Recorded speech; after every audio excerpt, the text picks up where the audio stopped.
Hello friends, welcome to the mathematics classes. आज के इस वीडियो लेक्चर में हम देखेंगे त्रिभुज का नियम सारणिक रूप में। यानी यदि कोई भी हमें त्रिभुज के तीन पॉइंट दिए होंगे, यानी तीन कोई भी पॉइंट दिए होंगे ना, तो उस पॉइंटों से हम त्रिभुज के पॉइंट या कोई भी तीन बिंदु दिए होंगे ना, उस बिंदु से हम सारणिक के रूप में त्रिभुज का नियम फाइंड करेंगे। यानी उस पॉइंटों से हम सारणिक के रूप में लेकर उन त्रिभुज का क्षेत्रफल फाइंड करेंगे। ओके, तो हम उसको आज हम इस वीडियो लेक्चर में हम देखेंगे त्रिभुज का क्षेत्रफल फाइंड करेंगे। उससे पहले हम हमारे एक लास्ट क्वेश्चन रह गया पीछे, जो हम उस क्वेश्चन को पहले सोल्व कर लेते हैं। उस क्वेश्चन के बाद में हम त्रिभुज का क्षेत्रफल किस प्रकार से फाइंड करते हैं वो हम जानेंगे। ओके, तो हमारा एक सबसे पहले हम क्वेश्चन कर लेते हैं। तो हमारा लास्ट एक क्वेश्चन पीछे रह गया है, वो क्वेश्चन है क्वेश्चन नंबर 14। क्वेश्चन में कोई भी एक डिटर्मिनेशन है जिसमें एलिमेंट ये हैं A C and A B square plus में 1 एंड सी बी, और A C and B C and C square plus में 1 इजिकल टू हमें इसमें क्या प्रूव करना है, 1 प्लस में ए स्क्वायर प्लस में बी स्क्वायर प्लस में सी स्क्वायर, ये हमें इसमें प्रूव करना है। ओके, हमारा ये क्वेश्चन है। क्वेश्चन नंबर 14 है कि ए कोई डिटर्मिनेशन दिए हुए हैं, इस डिटर्मिनेशन को मुझे प्रूव करना है 1 प्लस में ए स्क्वायर प्लस में बी स्क्वायर प्लस में सी स्क्वायर। आपके एग्जाम में इसी प्रकार से क्वेश्चन पूछे जाएंगे कि आपको कोई भी एक डिटर्मिनेशन दे दी जाएगी, उस डिटर्मिनेशन का आपका प्रूव करना। आप 100% आपके एग्जाम में ये 2 या 3 नंबर का क्वेश्चन आपको पक्का ही आएगा कि एक मैट्रिक्स दे दी, उस मैट्रिक्स का क्या करना है, इसकी यानी प्रूव करना है। यह क्वेश्चन आप इस प्रकार से क्वेश्चन आपको पक्का ही इससे आपके एग्जाम में आएगा। इसलिए इस क्वेश्चन को आप बढ़िया तैयारी से कीजिए, और इस प्रकार से क्वेश्चन को आप किसी प्रकार का कोई भी क्वेश्चन गलत नहीं होना चाहिए। ओके, तो हम इसको शुरुआत करते हैं। हमारा ये वाला क्वेश्चन नंबर 14, तो इसमें है ना LHS से शुरू करते हैं और RHS फाइंड करते हैं। ठीक है, LHS में क्या है, ए स्क्वायर प्लस में 1 ए बी एंड ए सी, इसमें ए बी स्क्वायर प्लस में 1 and B C A C B and C square plus में 1, ये हमारी मैट्रिक्स है। अब इसको मुझे सॉल्व करना है। अब इसमें मुझे कौन सी कोई प्रॉपर्टीज लग रही है कि इसमें कोई प्रॉपर्टीज नहीं, न कॉमन आ रहा है न किसी बन रहा है, तो इसमें मैं क्या करता हूँ, इसमें मैं अब इसको मैं क्या करता हूँ कि इस पंक्ति में ए से मल्टीप्लिकेशन करूँगा, इसको बी से मल्टीप्लिकेशन करता हूँ और इसको सी से मल्टीप्लिकेशन करता हूँ। यदि मैं इसको ए से मल्टीप्लिकेशन करूँगा तो बाहर 1/a से भाग भी देना पड़ेगा, क्योंकि ए से मल्टीप्लिकेशन करूँगा तो वापस ए का भाग देना पड़ेगा। बी से मल्टीप्लिकेशन करता हूँ तो बी का भाग देना पड़ेगा, और सी का मल्टीप्लिकेशन करता हूँ तो सी से भाग देना पड़ता है। यानी मैं इसमें 1/a बी एंड सी से इसको भाग दूँ तो इसको सी से गुणा भी करूँ, इसको ए से गुणा कर दिया तो क्या हो जाएगा, ए स्क्वायर प्लस में 1, इसको ए से गुणा करें तो ए स्क्वायर बी एंड इसको ए स्क्वायर सी आ गया। फिर इसको बी से मल्टीप्लिकेशन करूँगा तो B square and B square plus में 1 एंड इसमें बी स्क्वायर सी, इसके आगे C square A and C square B and C square plus में 1, ये हमें डिटर्मिनेशन आ गई। ओके, अब इसको मुझे सोल्व करना है, यानी इसको ए बी सी से मल्टीप्लिकेशन कर लिया और ए बी सी से भाग दे दिया। ओके, तो इसको इस प्रकार से गुणा और भाग में कर सकता हूँ। ओके, अब मैं क्या करता हूँ कि इसमें से अब मैं इस सारणिक से ये सारणिक अब इस सारणिक में से first column, second column and third column में से मैं ए बी सी कॉमन लेता हूँ।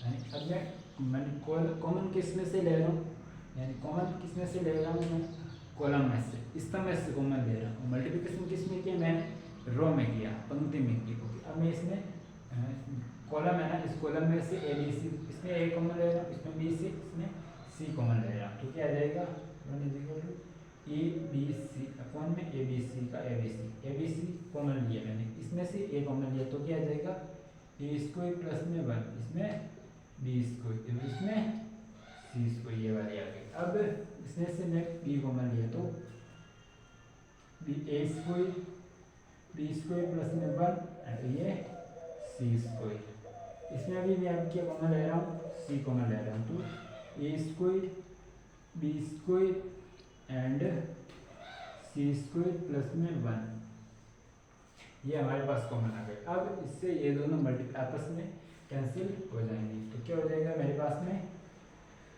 ए स्क्वायर प्लस में 1 and A square and B square C square and C square, एक मिनट, बी स्क्वायर प्लस में 1 and B square and C square plus में 1, ये आ गई हमारी matrix.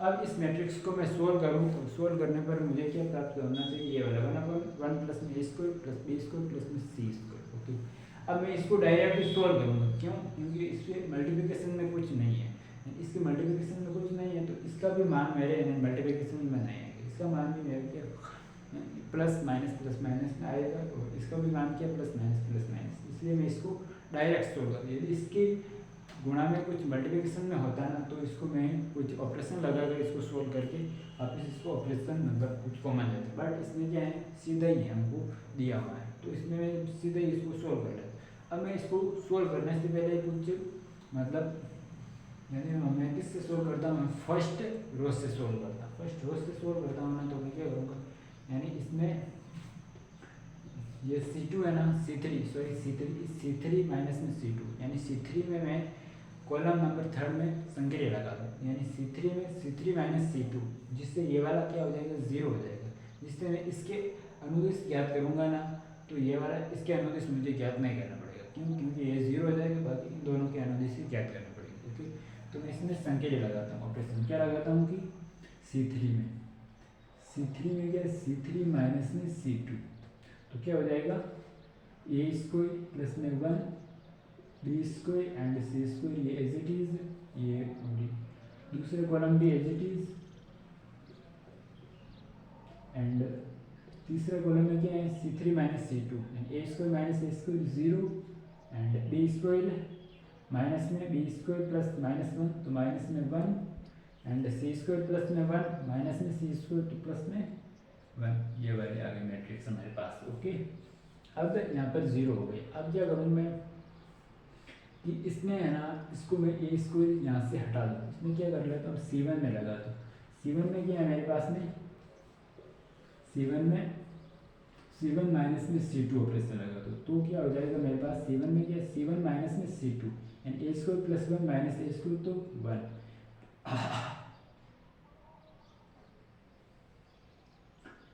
B square minus B square plus में 1 तो क्या हो जाएगा माइनस में 1 यानी B square minus B square minus में 1 तो माइनस 1, फिर C square minus C square 0 हो जाएगा। अब ये वाला as it is, A square B square plus में 1 एंड सी स्क्वायर एंड ये भी as it is 0 minus 1 and 1, ये हमारी आ गई। ओके, अब इसको मैं सोल्व कर लेता हूँ। अब इसमें से 1 मिनट इसको अब क्या करता हूँ मैं सोल्व कर लेता हूँ। अब इसको मैं सोल्व कर लेता हूँ, यानी फर्स्ट पंक्ति के अनुदिश इसको सोल्व करता हूँ, तो क्या होगा प्लस में 1 एंड इसको और इसको कैंसिल, बाकी कौन सी ये वाली, यानी बी स्क्वायर प्लस में 1 सी स्क्वायर एंड माइनस 1 फिर प्लस माइनस एंड माइनस में ए स्क्वायर में इसको कैंसिल तो माइनस 1 0 एंड माइनस 1 ये आएगी मैट्रिक्स। अब इस दोनों को सोल्व कर लेता हूँ, यानी इसको सोल्व करने के लिए मैं क्या करूँगा, इस दोनों का मल्टीप्लिकेशन माइनस इसका, यानी क्या हो जाएगा मेरे पास में इसका बी स्क्वायर प्लस में 1 एंड माइनस में माइनस माइनस प्लस में एंड सी स्क्वायर ये आ गया, और इसके बाद में माइनस में ए स्क्वायर का ए स्क्वायर एंड इसका multiplication minus 1 and 0 into minus 1 0, यानी इसको माइनस में 1 आ गया। ओके, माइनस माइनस में प्लस में तो A square plus B square and plus में सी स्क्वायर एंड प्लस में 1 इजिकल -2। तो हमारे पास क्या था, मैट्रिक्स डिटर्मिनेशन यह थी। तो इस डिटर्मिनेशन से मैंने सोल्व करने पर क्या है, A square plus B square plus C square plus में 1, यानी ये क्या आर एच एस क्या 1 plus A square plus B square plus C square, यानी एल एच एस को सोल्व किया तो मेरे पास क्या है R H S, L H S is equal to R H S. तो हमारा क्वेश्चन नंबर 14 क्या हो गया, सोल्व हो गया। ओके, तो इस प्रकार से आप ऐसे अब इस एक्सरसाइज में जितने भी बाकी क्वेश्चन रहे उन क्वेश्चन को आप खुद अपने हाथों से सोल्व कीजिए। यदि उसमें कोई डाउट है तो आप मुझे पूछ सकते हैं। ओके, तो आई होप कि आपको ये क्वेश्चन नंबर 14 अच्छी तरीके से समझ में आया है। अब इसके बाद में हम अगला हमारा टॉपिक होगा त्रिभुज का क्षेत्रफल। कोई भी 3 पॉइंट दिए होंगे, उस तीनों पॉइंटों से त्रिभुज का क्षेत्रफल किस प्रकार से फाइंड करेंगे, किससे, डिटर्मिनेंट्स की सहायता से, यानी सारणिक के रूप में हम ज्ञात करेंगे। ओके, तो इसको मैं रब कर देता हूँ। और ये वाला क्वेश्चन, ये क्वेश्चन है ना, अभी मैंने किया है 14 नंबर क्वेश्चन, बहुत ही इंपॉर्टेंट क्वेश्चन है, एग्जाम में आया है कई बार। तो इस क्वेश्चन को आप नोट कर लेना वापस वीडियो देखकर, जिससे आपको किसी तो हम अब हमारा नेक्स्ट टॉपिक है क्या है, त्रिभुज का नियम, त्रिभुज का क्षेत्रफल।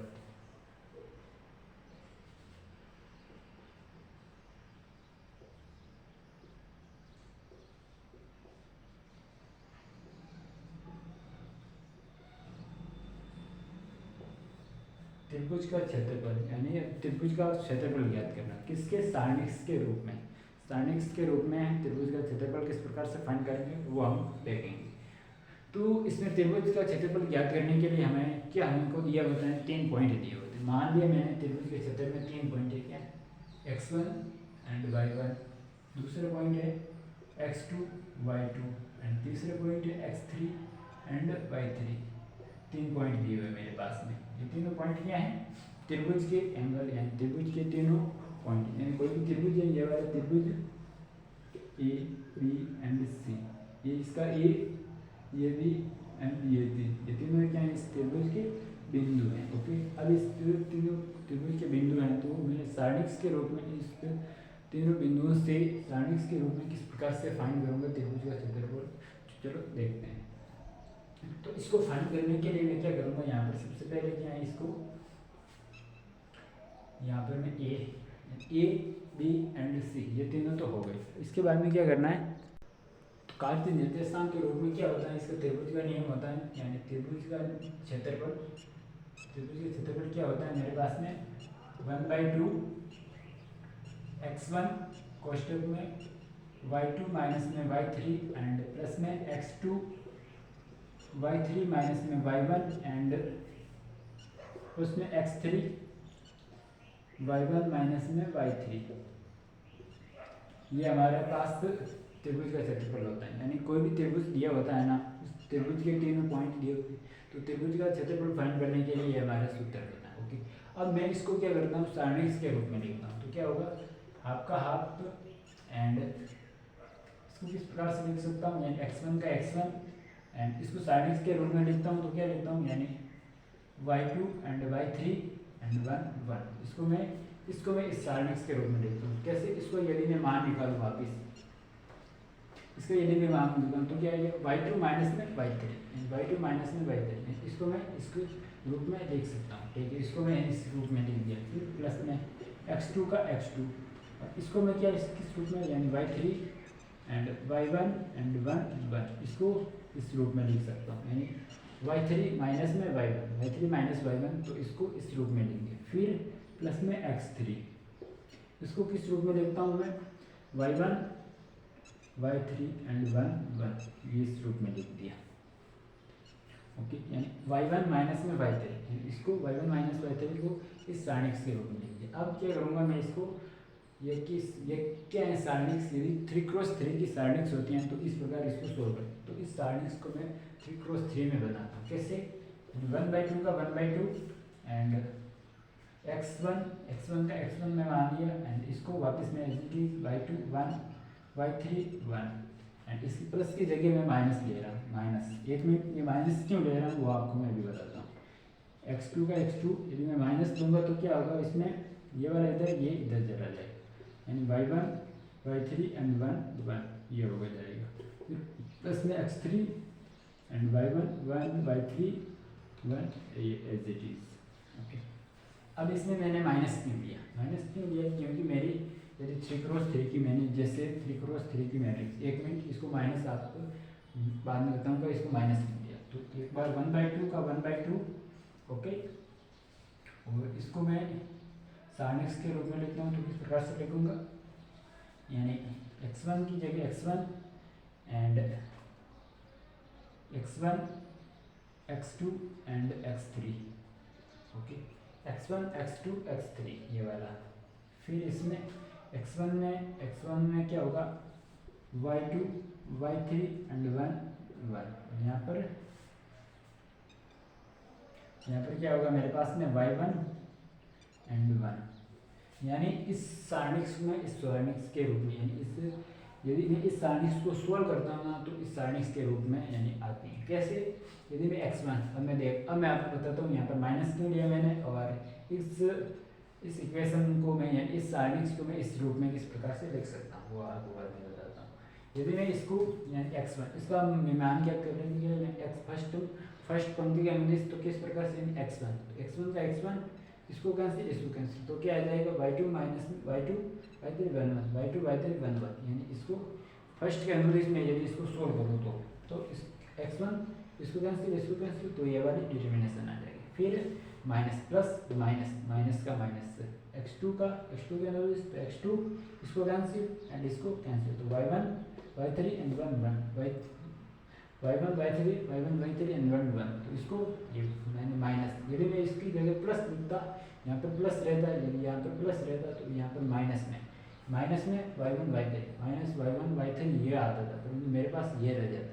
बट ये मुझे क्या बन, यानी 3x3 की मैट्रिक्स नहीं बनती, इसलिए 3x3 की मैट्रिक्स बनाने के लिए मैं इसको इस फॉर्म में लिखा, यानी इसमें माइनस कॉमन लिया। ओके, इसके बाद में प्लस में x3 में ये वैल्यू कैंसिल, तो y1 y2 1 1 y1 y2, एक मिनट यहाँ पर क्या y1 y2 है, एक मिनट x3 का y1 y2 है, तो 2 है y1, इसको x3 में y1 y2 1 1 ओके, यानी इस सारणिक्स को मैं इस रूप में लिख देते हैं, यानी उल्टा किया। अब तक हमने क्या किया, ये वाली सारणिक्स दी हुई थी, इस सारणिक्स में इस फॉर्म में लिखना होता है। अब इसमें क्या है कि त्रिभुज का नियम है कि ये वाली सारणिक्स है ना, इस सारणिक्स को ये इसका प्रसार रूप है, तो इस प्रसार रूप को वापस इसको सारणिक्स में चेंज करने के लिए इसका उल्टा करना, तो इसको मैंने इस रूप में लिख दी। ओके, अब मैं क्या करता हूँ इसमें, यानी हमारे पास एक प्रॉपर्टीज क्या थी कि सारणिक्स में है ना, सभी पंक्तियों को यदि मैं स्तंभ में चेंज कर दूँ या फिर सभी स्तंभ को सारणिक्स में चेंज कर दूँगा तो सारणिक्स के मान में कोई परिवर्तन नहीं होता। इसलिए मैं यहाँ पर क्या है, ये वाली सभी पंक्तियों को मैं क्या करता हूँ, स्तंभ में चेंज कर देता हूँ। ओके, कैसे 1/2 का 1/2 एज इट इज, एंड ये वाली पंक्ति है ना 1 2 3 तीनों पंक्तियों को मैं स्तंभ में चेंज करता हूँ, यानी फर्स्ट पंक्ति तो फर्स्ट स्तंभ x1 x2 x3, सेकेंड पंक्ति सेकेंड स्तंभ में चेंज कर देता हूँ y1 y2 y3, and third पंक्ति को थर्ड स्तंभ में 1 1 1 इक्वल टू ये। और यही किया हमारी त्रिभुज का, इसको क्या कहते हैं हम, ये त्रिभुज का क्षेत्रफल, यहाँ पर इसका चेंज है त्रिभुज का क्षेत्रफल, यानी त्रिभुज यानी कोई भी हमको 3 पॉइंट दिए हुए ना, 3 पॉइंटों से हम त्रिभुज का क्षेत्रफल किस प्रकार से फाइंड करेंगे, सारणिक्स के रूप में इस प्रकार है। ये वाला हमारा क्या है, सूत्र है, ये वाला त्रिभुज का क्षेत्रफल 1/2 सारणिक्स x1 x2 x3 y1 y2 y3 y1 y2 y3 है, यहाँ पर हो गया y1 y2 y3 1 1 1। ओके, यदि किसी हमें कोई इक्वेशन यानी कोई भी क्वेश्चन में हमको 3 पॉइंट दिए दिए जाए ए बी सी, तीनों पॉइंटों में कोई भी यदि एलिमेंट्स हो या चाहे 1 1 ए बी सी डी चाहे कुछ भी हो, हमको ये वाला सूत्र लगाया है। इसमें यदि फर्स्ट में ये में क्या है x1 y1 है, तो यहाँ पर x1 y1 की जगह कुछ भी होगा ना, तो ये x1 y1 ये आ जाए। फिर y2 की जगह b में यदि y2 की जगह कुछ भी हो तो ये x2 y2 की जगह b वाला पॉइंट आ जाएगा। फिर c वाला पॉइंट की जगह x3 y3 H3 की जगह कुछ भी यदि एलिमेंट्स हो तो वो यहाँ पर आ जाए, और इसको और इस डिटर्मिनेशन को वापस हम सोल्व करेंगे ना, तो जो हमारा आंसर आएगा ना वो हमें त्रिभुज का क्षेत्रफल आएगा। और त्रिभुज इस सारणिक की वैल्यू हमेशा क्या आएगी, पॉजिटिव आएगी। क्यों? क्योंकि त्रिभुज का नियम क्या होता है, हमेशा मतलब पॉजिटिव होता है, नेगेटिव में त्रिभुज का नियम नहीं होता कभी भी। ओके, यदि आप हमारे पास यदि इसकी वैल्यू माइनस नेगेटिव में भी आती तो उसको हमें प्लस करना होता है, यानी इसके ऊपर हम मोड लगा देते हैं। त्रिभुज का नियम होता है ना जो हमारे प्लस पॉजिटिव में आता है। त्रिभुज का नियम क्या, पॉजिटिव। तो आपको केवल ये इसका क्या था, यानी कोई भी 3 पॉइंट दिए होते हैं ना, उस 3 पॉइंटों से त्रिभुज का नियम किस प्रकार से फाइंड करते हैं, ये इस प्रकार से फाइंड, मैंने आपको इसको प्रूव करा है। बट आपको केवल याद क्या याद रखना है, ये इतना ही याद रखना है, ये वाला त्रिभुज का नियम 3 पॉइंट दिए होगा, आपको केवल क्या होगा, 3 पॉइंट दिए होंगे, उस 3 पॉइंटों को इस सारणिक में मान रख, इस सारणिक में वैल्यू रखना एंड इसको सोल्व कर लेना। इसको आप सोल्व करोगे तो आपको त्रिभुज का क्षेत्रफल आता है। ओके, तो आई होप कि आपको ये वाला त्रिभुज का क्षेत्रफल किस प्रकार से फाइंड करते हैं आपको अच्छी तरीके से समझ में आया है। और ये हमारा आज का लेक्चर में हमने देख लिया, एक क्वेश्चन किया और क्या किया, त्रिभुज का क्षेत्रफल के नियम जब प्रूव कर दिया, और आपको केवल ये वाला सूत्र ये आपको याद रखना है। तो आशा करता हूँ कि आपको ये वाला आज जितना भी मैंने पढ़ाया है वो आपको अच्छी तरीके से समझ में आया है। तो आशा करता हूँ कि ये आपको अच्छी तरीके से समझ में आया, और प्लीज़ तो अच्छी तरीके से समझ में आया है तो प्लीज़ मेरे इस वीडियो को आप लाइक एंड सब्सक्राइब एंड आगे से आगे इस वीडियो को शेयर कीजिए, जिससे सभी लोगों को, सभी स्टूडेंटों को मालूम हो जाए कि यहाँ पर क्लास 12th की संपूर्ण कोर्स का, क्लास 12th का संपूर्ण कोर्स एकदम फ्री में उपलब्ध है आर्मी मैथमेटिक्स यूट्यूब चैनल पर।